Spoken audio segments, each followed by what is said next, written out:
안녕하세요. 오늘도 사연 살롱을 찾아주셔서 감사합니다. 결혼 5년차 여성이에요. 배낭여행자들 사이에서 전설처럼 내려오는 말이 있어요. 현재 내가 짊어지고 있는 배낭의 무게는 내 업보의 무게와 같다. 여행을 준비하다 보면 가방에 이것저것 많이도 챙겨넣게 되잖아요. 꼭 필요해서 넣는 것도 있지만 대개는 혹시 필요하지 않을까 하는 생각에 욕심을 부리는 건데요. 정작 배낭을 짊어지고 여행을 하다 보면 그렇게 후회가 될 수가 없어요. 시종일관 어깨를 꽉 짓누르는 엄청난 가방 무게에 당장 벗어 던지고 싶은 마음이 굴뚝 같아지거든요. 그놈의 욕심이 즐거워야 할 내 여행을 지옥처럼 만들어버리는 거죠. 어쩌면 인생도 이와 같은지도 모르겠어요. 그냥 적당히 하면 될 걸 꼭 욕심을 부려서 일을 망쳐버리는 일이 비일비재하니까요. 저희 시아버지도 그런 사람이었어요. 어찌나 욕심이 많은지 결국에 스스로 자기 인생을 망쳐버렸거든요. 며느리로서 시아버지의 아픔을 걱정해 드려야 하는 게 맞겠지만 솔직히 그럴 마음이 손톱만큼도 안 들어요. 오히려 진작 이렇게 됐어야 했다고 생각할 정도죠. 그럼 지금부터 저희 시아버지에 얽힌 저희 집 사연을 들려드릴게요. 저와 남편은 부모님 도움 없이 가정을 이루었어요. 양가 부모님들 형편이 힘들어서 그랬던 건 아니고 저랑 남편이 맞이다 보니까 어릴 때부터 다른 사람한테 기대기보다는 내 손으로 처리하는 게 익숙해서 그런 거였죠. 사실 저는 아직도 이해가 안 돼요. 왜 자식이 결혼을 하는데 왜 부모가 노후 자금을 깨서 집을 해주고 빚까지 져가며 혼수를 해줘야 하는지 말이에요. 결혼을 한다는 건 부모 그늘을 벗어나 독립을 한다는 의미인 거잖아요. 그런데 왜 시작부터 부모 도움을 받는 거죠? 제 주위 사람들만 봐도 결혼할 때 부모한테 도움받는 걸 너무 당당하게 생각하더라고요. 어떤 이들은 자기들 눈높이만큼 부모가 해주지 않았다고 서운해하기도 하더라고요. 내 손으로 번 돈은 금쪽같이 여기면서 왜 부모님들이 힘들여 번 돈은 그렇게 쉽게 아는 건지. 저는요, 나중에 혹여 자식한테 남겨줄 재산이 생긴다 해도 절대 공짜로는 안 줄 거예요. 내가 번 돈을 가지려거든 자신들도 거기에 맞는 노력을 하라고 말이죠. 그건 제 남편도 동의하는 바고요. 저는 20살 때부터 부모님으로부터 독립해 살았어요. 지방 출신이다 보니까 서울에 있는 대학에 입학하면서 집을 나오게 되었거든요. 그러니까 그때의 독립은 단순히 사는 집만 나와 사는 정도에 불과했어요. 대학을 다녀야 했기에 금전적으로는 부모님 도움을 받고 있었으니까요. 그래도 생활비 정도는 제 손으로 해결하고 싶어서 과외도 하고 카페 알바도 하고 방학 때는 학원 강사 보조일도 하곤 했어요. 그러다 대학교 3학년 때 남편을 만나 사귀게 되었어요. 남편은 저보다 나이 많은 선배였지만 군복무 때문에 학년은 저보다 한 아래였어요. 같은 과 선후배 사이다 보니 통하는 것도 많고 서로 도움도 많이 되었죠. 둘 다 맞이다 보니 빨리 자리를 잡아야 한다는 강박이 조금 있었는데 그래서 일찍 결혼을 결정하게 되었어요.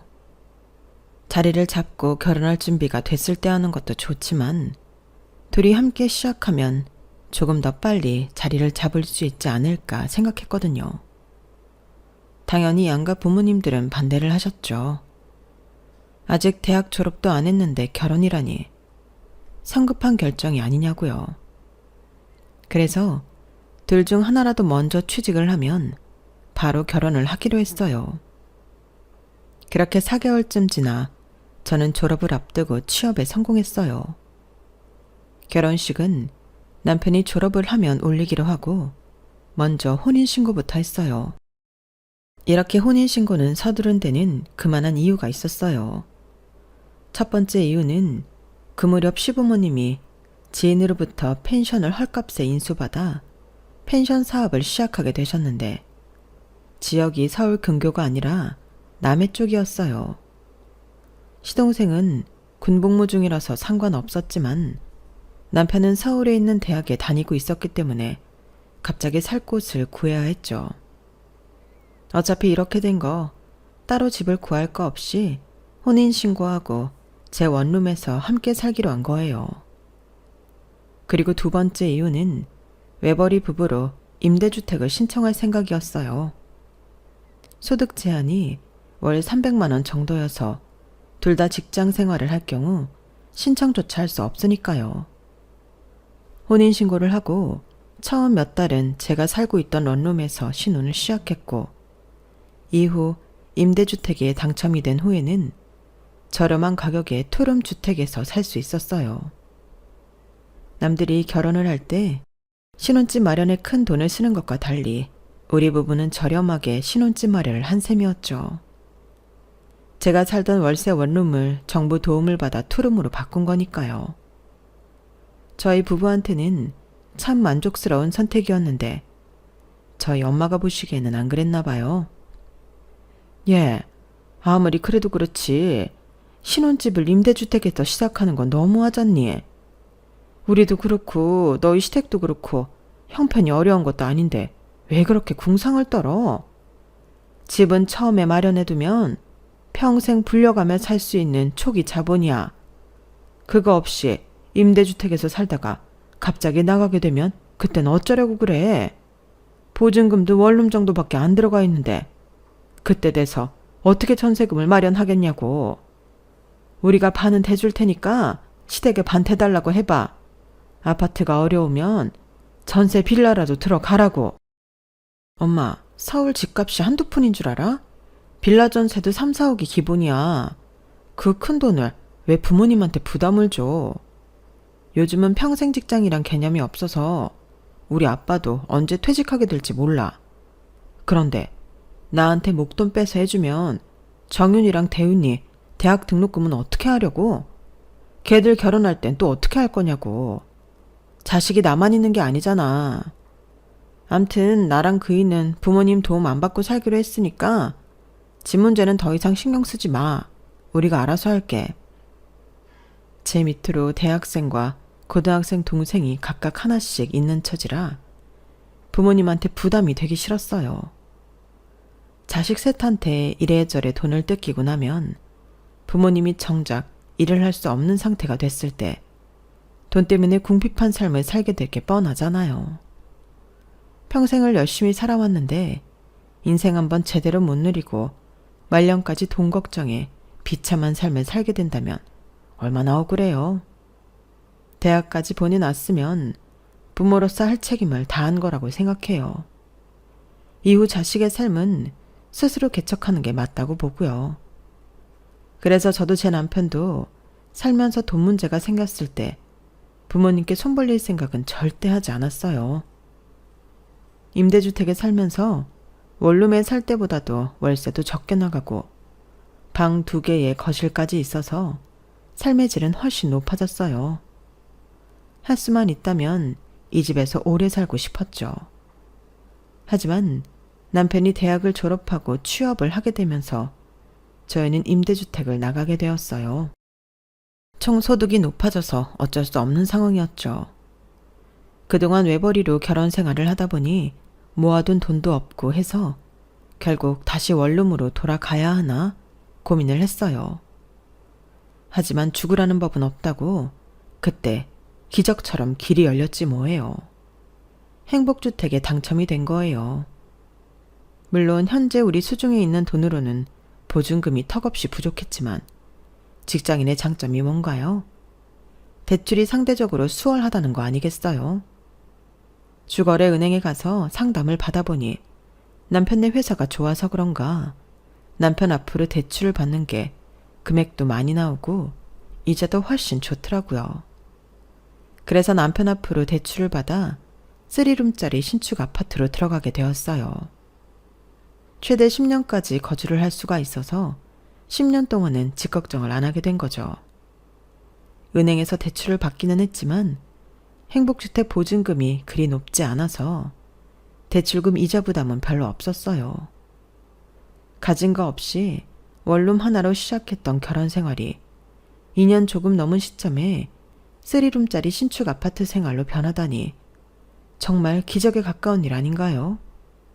서울에서 이 정도 평수의 신축 아파트에 들어가려면 못해도 10억 가까운 금액은 있어야 하니 우리한테는 로또를 맞은 것과 다를 바 없었어요. 이제 남편이 취직도 했겠다. 집 걱정도 없겠다. 슬슬 결혼식을 올려야 할 때가 왔어요. 그래서 본격적으로 결혼식 준비를 하기에 앞서 상견례부터 했어요. 처음 결혼 얘기가 나오던 시절 양가 부모님께서는 따로 만나신 적이 있긴 했지만 그때는 어디까지나 잠깐 얼굴을 확인하는 자리였고 이번 상견례가 제대로 된 첫 만남이 되는 셈이었어요.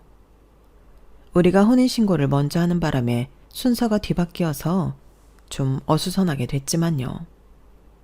그렇게 성사된 상견례 자리는 시부모님이 펜션을 비울 수 없는 상황이라서 우리 부부와 친정 부모님 그리고 제 여동생이 주말에 남해에 있는 시부모님 펜션으로 향하게 되었어요.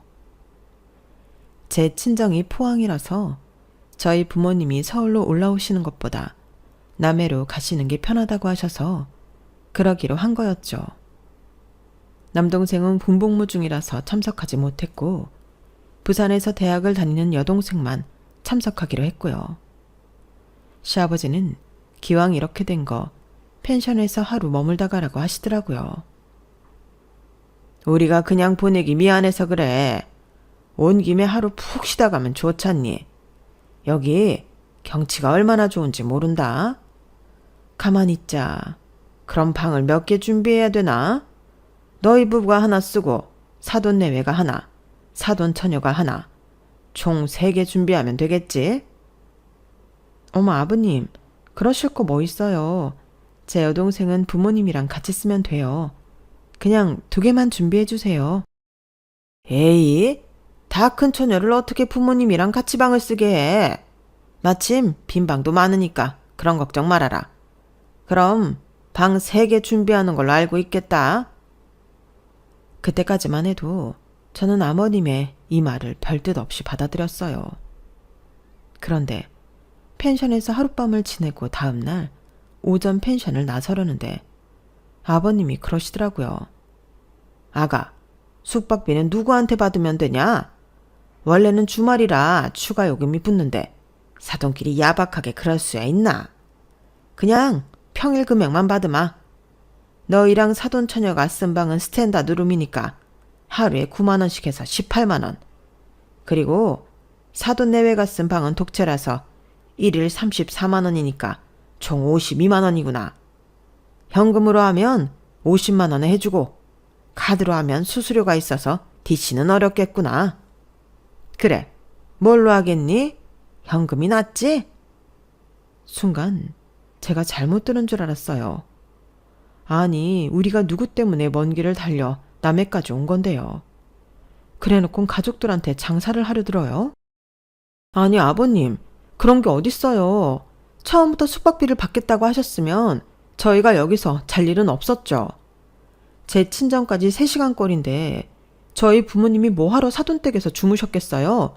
집으로 가셨지? 너무 억울하고 화가 나서 저도 모르게 큰 소리가 나왔어요. 그러자 남편과 저희 아빠가 다가와 무슨 일이냐고 묻더라고요.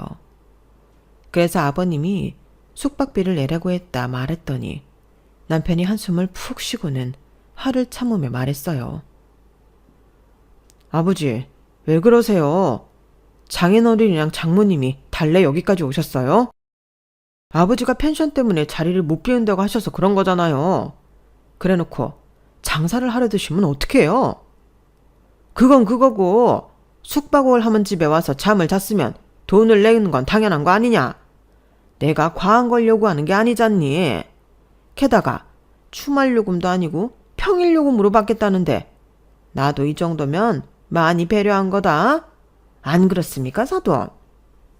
그 말에 저희 아빠는 당황한 기색을 보이셨지만 이내 지갑을 꺼내 카드를 내밀었어요. 그러자 다시 한번 아버님이 확인 사살을 하시더군요. 사돈, 카드는 수수료 때문에 DC가 안 되는 거 아시죠? 일단 고지는 했으니까 카드 결제 도와드리겠습니다. 아버님은 저희 아빠 카드를 받자마자 얼른 결제를 해버렸어요. 저희 부부는 아빠 차를 얻어 타고 진주역까지 와서 KTX를 타고 서울까지 왔어요. 진주역까지 향하는 차 안에서 아무도 숙박비에 대한 얘기는 하지 않았어요. 물론 다들 그 일로 심기가 불편하기는 했지만 그 얘기를 꺼냈다간 싸움이 날 게 뻔했기에 말을 참았던 거죠. 하지만 진주역에 도착하자마자 저는 남편한테 화를 냈어요. 아버님이 어떻게 이럴 수가 있냐고 말이죠. 물론 남편 잘못이 아니라는 건 알지만 그때는 남편한테라도 화를 내지 않으면 도저히 화가 가라앉지 않겠더라고요. 그런데 제 남편이 참 괜찮은 사람인 게 이런 경우 자기도 화가 나니까 날카롭게 반응하기 마련이잖아요. 하지만 제 남편은 그러지 않더라고요. 묵묵히 제 화를 다 받아주곤 제 화가 조금 누그러지자 조용히 안아주더라고요. 미안해. 내가 우리 아버지 대신해서 사과할게. 그리고 장인어른이 내신 숙박비는 내가 장인어른께 연락해서 계좌로 보내드릴게. 자기가 돈이 어딨어. 매달 용돈 타서 쓰는 처지에. 설마 나 몰래 비상금 만들어 놓은 거야? 아니야. 용돈 모아둔 거야. 됐어. 용돈이 얼마나 한다고 한 푼 두 푼 모은 걸 쓰게 해. 생활비에서 처리할 테니까 걱정하지 마. 그리고 앞으로는 아버님 댁에서 절대 잠은 안 잘 거니까 당신도 그렇게 알아. 알았지? 뻔히 아는 용돈인데 벼룩에 간을 빼먹지. 어떻게 그 돈을 쓰게 해요. 그래서 생활비를 쪼개서 내기로 했어요. 그런데 아빠가 끝까지 안 받으시겠다고 하는 거예요. 펜션에 가보니 손님도 없는 것 같더라며 힘들 때 서로 돕고 살아야 하지 않냐고 하시면서 말이죠. 그래서 그 일은 그냥 덮기로 했어요. 그런데 저희 결혼식을 하고 몇 달 지나서 전 세계적으로 큰 사건이 벌어진 거예요. 코로나 창궐이었죠. 처음엔 이러다 금방 괜찮아질 거라는 안일한 안심을 했는데 이게 점점 확산이 되더니 결국 직장도 재택근무로 바뀌고 대중시설 대부분이 셔터를 내리게 된 거예요. 숙박업을 하는 시댁은 타격이 이만저만이 아니었죠. 시댁에 연락을 드릴 때마다 어머님은 울먹이셨고 아버님은 잘 드시지도 못하는 술까지 드시곤 했어요. 그래도 우리 부부는 월급이 잘 나오는 상황이라서 시댁 생활비조로 매달 얼마씩 보내드리곤 했어요. 1년을 그렇게 장사를 망친 시부모님은 결국 펜션을 정리하기로 결정하셨어요. 하지만 부동산에는 저희 시아버지 말고도 많은 숙박업소 사장님들이 펜션이며 모텔 등 내놓으신 참이라서 펜션을 사겠다는 작자는 나서지 않았죠.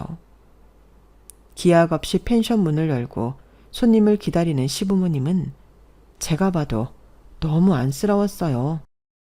코로나 전국도 점점 안정이 되어 갔지만 여전히 숙박업은 나아질 기미가 보이지 않았어요. 그런데 하루는 제 남동생이 전화를 했더라고요. 누나, 사돈 어른이 하시는 펜션 말이야. 그거 아직 안 팔렸어? 다름이 아니라 내가 한번 맡아서 해볼까 해서 말이야. 뭐? 네가 펜션을 하겠다고? 학교는 어쩌고? 아니, 그보다 네가 돈이 어디 있어서 펜션을 해? 그동안 큰 누나한테는 말 안 했는데 나 학교 그만두려고. 엄마랑 아빠한테도 말씀드려 놓은 상태야. 군생활하면서 생각 많이 해봤는데 나는 공부 쪽은 아닌 것 같아. 차라리 더 늦기 전에 장사 쪽으로 나가는 게 나을 것 같아. 그동안 내가 주식이랑 코인으로 모은 돈이 한 5천 정도 있거든. 물론 그 돈으로 펜션을 사는 건 택도 없겠지. 그래서 아빠랑 동업을 할까 해. 아빠가 자금을 대고 내가 맡아서 운영하는 걸로. 누나 생각은 어때? 어떻긴 뭐가 어때요? 당연히 안 되는 일이죠. 오래 숙박업을 해온 사람들도 손 털고 나가려는 판에 이런 시국에 펜션을 하겠다니 미치지 않고서야 가당키나 한가요? 그래서 절대 안 된다고 쓸데없는 소리 말라고 못을 박았어요. 그런데 얼마 뒤 아빠가 시아버지 펜션을 인수했다는 소리가 들린 거예요. 펜션을 인수한 것만으로도 기가 막힌데 더 어이가 없는 게 뭔지 아세요? 글쎄 시아버지가 시세보다 거의 2배에 가까운 금액에 저희 아빠한테 펜션을 넘겼다는 사실이었죠. 그 금액은 아버님이 지인한테 펜션을 인수할 때의 금액보다도 훨씬 높은 금액이었어요. 한마디로 시아버지는 저희 친정 아빠한테서 한몫 제대로 잡은 셈이었죠. 그 사실을 알고 남편이 아버님께 전화를 했어요. 남도 아니고 사돈인데 어떻게 이럴 수가 있냐고요. 그랬더니 아버님이 뭐라고 하시는 줄 아세요? 이놈아, 내가 거기서 손해본 게 얼만 줄 아냐? 당연히 손해본 건 남기고 되팔아야지. 그걸 그냥 넘기는 게 말이 되냐고. 네 장인이야. 좋은 회사 간부급인데 그 정도 돈이야 돈이겠냐? 어려울 때 있는 사람이 돈 좀 쓰는 건 당연한 거야. 뭘 알지도 못하면서 애비한테 소리부터 지르고 그래.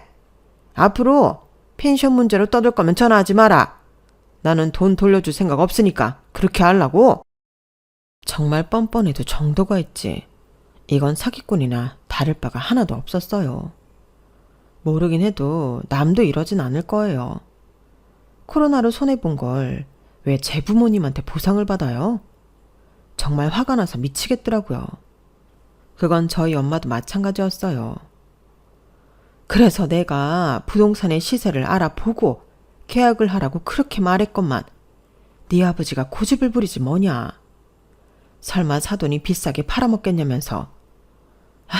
그런데 세상에 2배나 받아먹을 줄 누가 알았다니. 네가 시아버지한테 얘기 좀 해봐. 사람이 양심이 있어야지. 이 어려울 때 팔이 날리던 펜션을 인수해준 사람한테 이럴 수가 있는 거니? 그이가 진작 전화했지. 시세대로만 받고 차액 돌려달라고 몇 번이나 전화해서 부탁했는데도 절대 안 된대. 자기가 손해본 거 생각하면 이것도 싸게 넘긴 거라나? 우리 아버님 완전 도둑놈 심보라니까?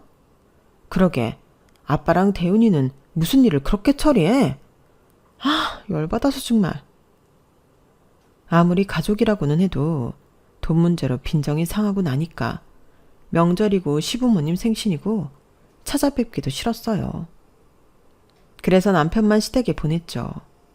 그랬더니 아버님이 전화해서 저한테 어찌나 뭐라고 하시는지 참다 못해 저도 폭발하고 말았지 뭐예요. 아버님, 제가 처음부터 나쁜 며느리였나요? 아니잖아요. 상황을 이렇게 만든 사람은 아버님이세요. 솔직히 남이었으면 소송이라도 걸어서 계약 취소했을 거예요. 그런데 왜 안 했는지 아세요? 돈 때문에 며느리한테 소송당해서 아버님 법정에 세우는 거 안 하려고 참은 거라고요. 이 정도면 저도 참을 만큼 참았고 며느리로서 할 만큼은 한 거예요. 아버님은 이 속 다 찾아가며 주변에 피해를 주고 사시는데 왜 저만 며느리 도리를 다하며 살아야 해요? 저도 싫어요. 가는 말이 고와야 오는 말도 고운 법이고 기부가 있으면 테이크도 있는 겁니다. 그러니까 앞으로도 저한테 며느리 노릇 강요하지 마세요.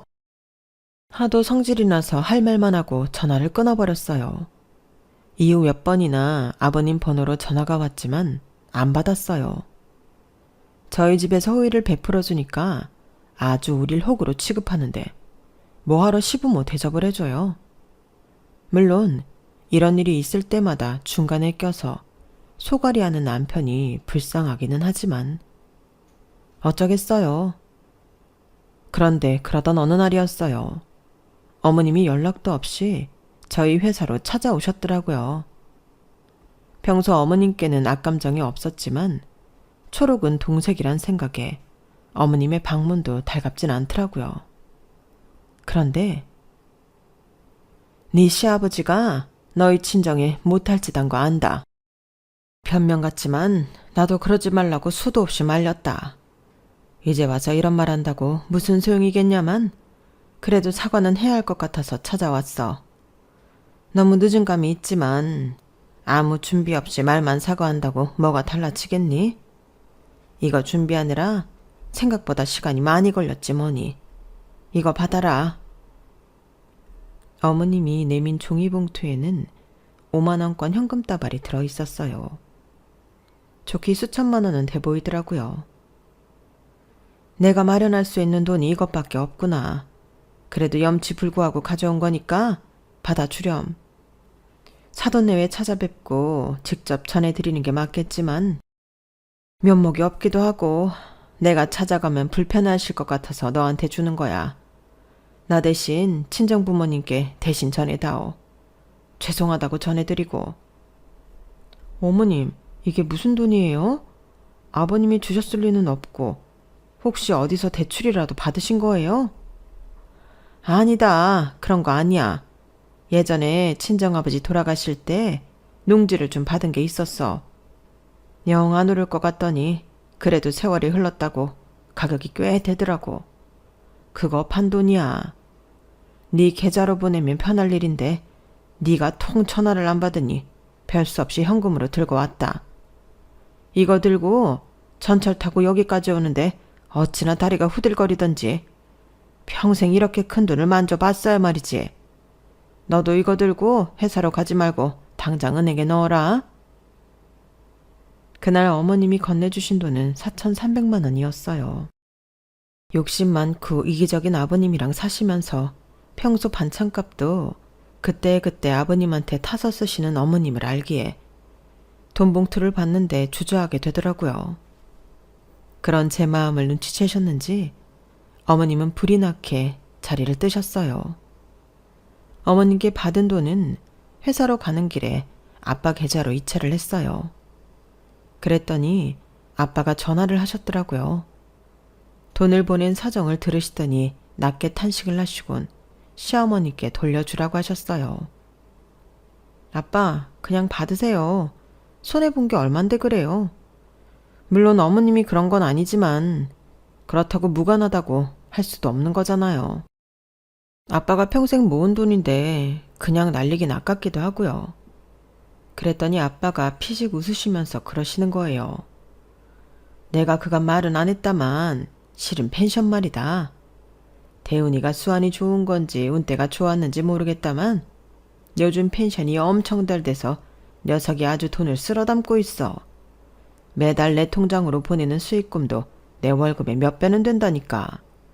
그래서 요즘 네 엄마가 아주 신바람 났다. 말년에 돈복 터졌다고. 젊은 친구들 취향대로 펜션을 조금 손봤다고 하더니 인스타인가 어디에 사진이 올라가서 예약이 연말까지 풀이래. 네 엄마랑 내가 한번 가겠다니까 빈 방이 없다고 오지 말라는구나. 나 참 군뱅이도 구르는 재주가 있다고 대윤이 녀석한테 사업수단이 있는 줄 누가 알았겠니. 지난 1년간 벌어들인 순수익만 해도 2억 가까이 된대. 그러니까 그 돈은 안사돈한테 드려라. 바로 네 통장으로 이체할 테니까 꼭 사부인께 전해드려. 알았지? 통화를 마치고 몇 분이 안 지나서 아빠는 제 통장으로 그 돈을 보내주셨어요. 세상에, 아니 뭐 이런 일이 다 있대요. 저는 지금 이 상황이 실감이 안 나서 한참을 멍하게 있었어요. 확인차 동생한테 전화를 했더니 녀석도 똑같은 소리를 하더라고요. 누나, 솔직히 처음엔 사돈한테 화도 화가 나서 쫓아가서 따질까도 했거든. 근데 전화위복이었는지 홈페이지 새로 개설하고 재오픈 하자마자 예약이 물밀듯 들어오는 거야. 코로나 때문에 사람들 북적이는 숙소보다 한적한 숙소를 많이들 찾아서 그런지 독채는 한 달 살기 하려는 사람들도 일찌감치 풀이고. 누나, 나 돈복 있는 놈이었나 봐. 아니지. 이 펜션이 돈 부르는 펜션인지도 모르겠네. 아무튼 이참에 돈 열심히 벌어서 숙박업계 백종원이 돼보려고. 들떠서 희죽대는 동생 목소리를 들으니 아빠 말이 틀린 것 같진 않았어요. 알터니가 빠진 것처럼 속이 시원해진 저는 그날 밤 한우를 사들고 집으로 갔어요. 아버님이 저희 아빠한테 펜션을 비싸게 판 이후 남편한테 늘 짜증만 냈던 게 미안해서 이참에 마음 좀 풀어주려고요. 한우 스테이크를 앞에 두고 제 눈치만 보던 남편은 펜션이 대박나서 아빠도 동생도 돈 세는 재미로 산다는 말을 전했더니 그제야 가슴을 쓸어내리며 한숨을 쉬더라고요. 그동안 말은 안 했지만 저희 부모님께 너무 죄송하고 저한테 면목이 없어서 심장이 쪼그라드는 줄 알았다나요. 그러면서 눈물까지 글썽이는데 안 됐다는 생각이 들었어요. 그래서 낮에 어머님이 주고 가신 돈 얘기를 꺼냈어요. 그리고는 주말에 시댁에 들리자고 했죠.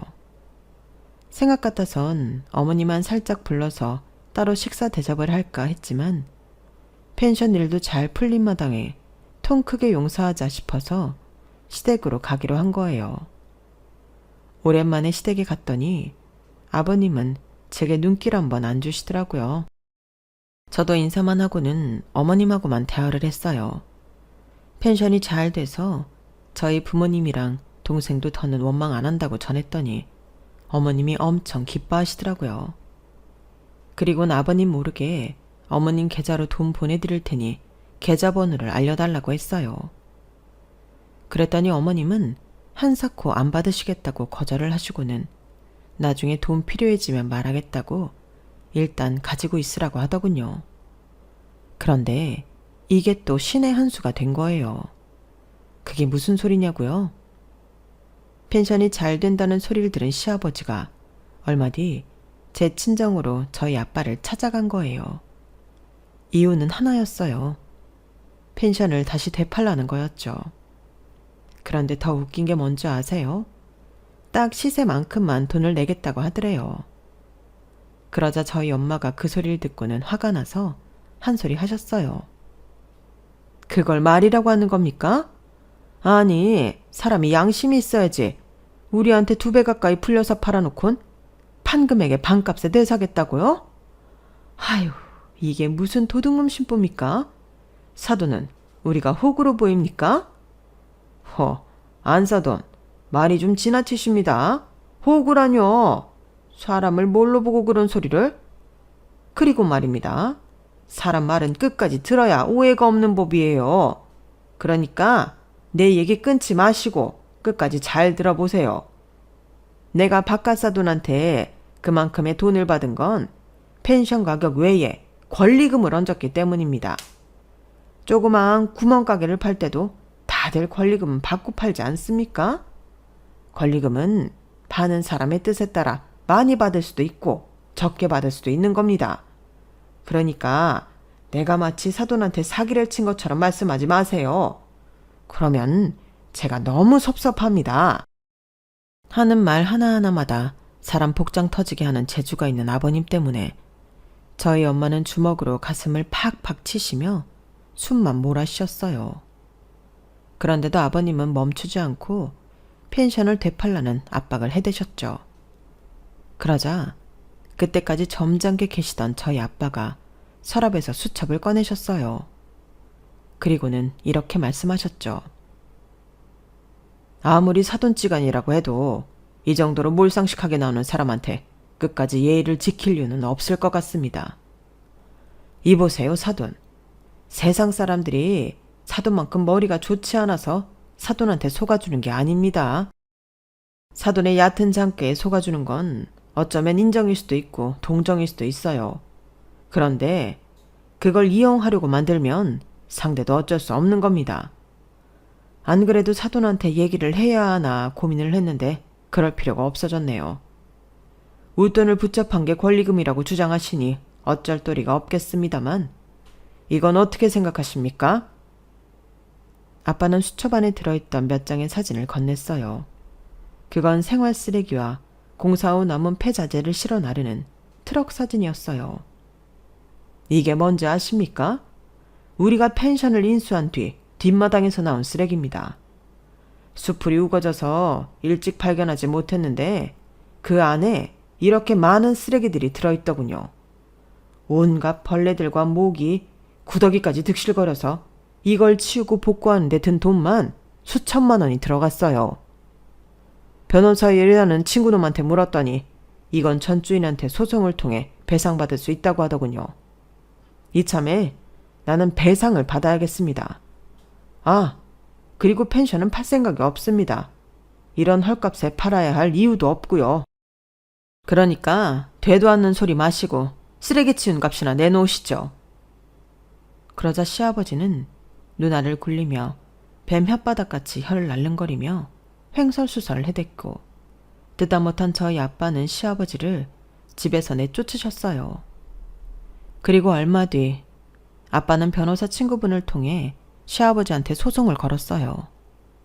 소송 금액은 쓰레기 치운값 외에도 그로 인해 영업을 할 수 없었던 날수와 정신적 고통에 따른 피해 보상까지 포함돼서 애초에 아버님께 청구했던 금액의 2배 이상이 되었어요.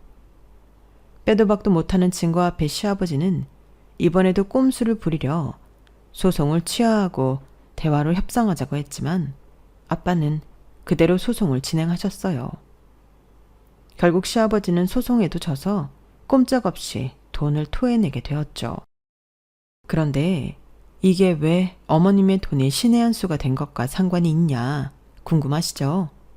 그건 바로 그 돈이 어머님이 중요한 소송을 하는데 변호사 비용으로 쓰여졌기 때문이에요. 저희 아빠와의 법정 소송이 끝나고 얼마 뒤 어머님이 이혼 소송을 시작하셨거든요. 그동안 아버님께 받았던 인간 이하의 대우와 폭력, 외도, 그 밖에 여러 가지 이유를 근거로 말이에요. 결국 아버님은 재산 분할은 물론 위자료까지 어머님께 드려야 했어요. 결국 아버님은 욕심을 부리다가 돈도 잃고 황혼의 이혼까지 당하고 두 아들한테도 절연을 당하면서 홀로 쓸쓸히 살게 되셨죠. 1년이 지난 지금까지 우리 부부 사이에서 나온 손주 얼굴도 못 보신 채 말이에요. 어머님은 시동생과 함께 살고 계신데 조만간 반찬 가게를 차리실 거라고 하시더라고요. 한번 상에 오른 반찬엔 젓가락도 안 되던 아버님 때문에 삼시세끼 온갖 반찬을 다 만들어 오셨던지라 반찬 만드는 건 자신이 있다시네요. 저도 어머님 음식 솜씨는 인정하는지라 모르긴 해도 반찬 가게가 잘 될 거라 생각합니다. 우화 중에 그런 게 있잖아요. 뼈를 물고 통나무 다리를 건너던 개가 물에 비친 자신을 보고는 그 뼈마저 뺏으려고 입을 벌렸다가 자신이 가지고 있던 뼈다귀마저 물속에 떨어뜨리고 잃고 말았단 얘기요. 저희 아버님이 딱 그 개랑 똑같은 꼴이 된 셈이죠. 베풀 생각은 않고 자기 욕심만 채우려 드는 사람은 결국 자기 꾀에 인생을 망치지 않나 생각합니다. 세상에 혼자 잘난 사람은 없는 법이니까요. 지금까지 제 사연을 들어주셔서 감사합니다. 여러분의 매일매일이 건강하시고 행복하시길 바랍니다. 여러분, 사연 댓글에 응원과 현명한 조언 부탁드려요. 좋아요와 구독은 저에게 큰 힘이 됩니다. 오늘도 좋은 일 가득하세요.